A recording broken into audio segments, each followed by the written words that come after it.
आत्ताच एक महत्त्वाची बातमी हाती येते ती म्हणजे 16 जिल्हा बँकांनी राज्य सरकारला पत्र लिहिलेलं आहे आणि बँकांनी कर्ज देण्याबद्दल हतबलता दाखवलेली आहे। पुरेसा निधी नसल्यामुळे शेतकऱ्यांना कर्ज देण्यास आम्ही असमर्थ आहोत असं जिल्हा बँकांचं म्हणणं आहे। राहुल कुलकर्णी आपले प्रतिनिधी आता आपल्याबरोबर आहेत। राहुल, काय म्हणणं आहे जिल्हा बँकांचं?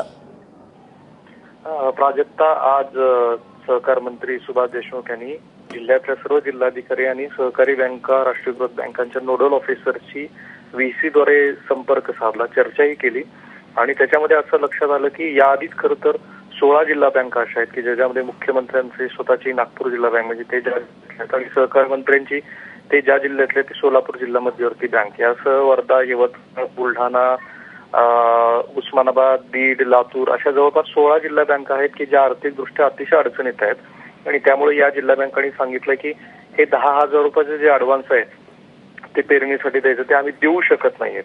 याचा अर्थ असा की राज्यातल्या 35 पैकी जवळपास अर्ध्याहून अधिक जिल्हा बँका ज्यांचा की शेतकऱ्यांशी सर्वात जास्त संपर्क आहे त्या जिल्हा बँकांनी हात वर केलेले आहेत। त्यामुळे राज्य सरकारची अडचण झाली आहे आणि म्हणून आज शिखर बँक या बैठकीमध्ये व्हीसी मध्ये सहकार मंत्र्यांनी असे सांगितले की या 16 जिल्ह्यामध्ये ज्या राष्ट्रीयकृत बँका आहेत त्यांचे मेळावे घेऊन ते 10,000 रुपयाचा ऍडव्हान्स देण्यासंदर्भात कारवाई करावी। परंतु मला तिथेही एक प्रश्न आहे की राष्ट्रीयकृत बँकांमध्ये सुद्धा इतक्या तातडीनं 10,000 रुपयाचं कर्ज राज्य सरकारच्या हमीवरती उपलब्ध होईल का? म्हणजे जवळपास अर्ध्या राज्यामध्ये ही परिस्थिती आहे की 10,000 रुपयाचा ऍडव्हान्स शेतकऱ्यांना मिळवताना कमालीच्या अडचण येणार आहे, ज्यात खुद्द मुख्यमंत्र्यांचा नागपूर आणि सहकार मंत्र्यांचा सोलापूर जिल्हा आहे। प्राजक्ता, राहुल, तुर्तास धन्यवाद या सगळ्या सविस्तर माहितीबद्दल।